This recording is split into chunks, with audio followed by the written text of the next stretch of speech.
शिवाय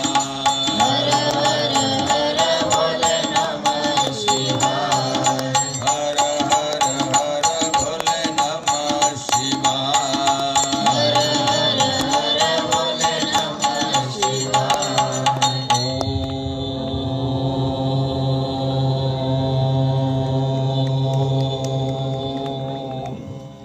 नमः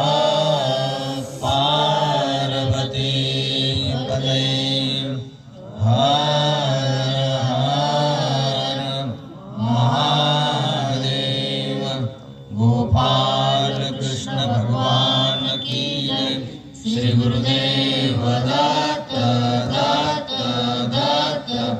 अलग निरंजन सद्गुरु जनार्दन स्वामी महाराज की जय महामंडलेश्वर स्वामी परमानंद गिरीश महाराज की जय पुंडलिकावरदेव हरी विठ्ठल श्री ज्ञानदेव तुकाराम पंढरीनाथ भगवान की जय पवन पुत्र हनुमान की जय रामचंद्र भगवान की जय भागश्री माता की जय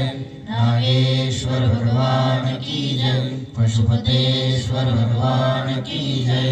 काशी विश्वनाथ भगवान की जय लिंबेश्वर भगवान की जय संतांची अभंगवाणी जिचा कधी भंग होत नाही, जिचा कधी नाश होत नाही, असे संतांची अभंगवाणी ऐकून त्या अभंगवाणीचं जर आपल्या जीवनामध्ये पालन केलं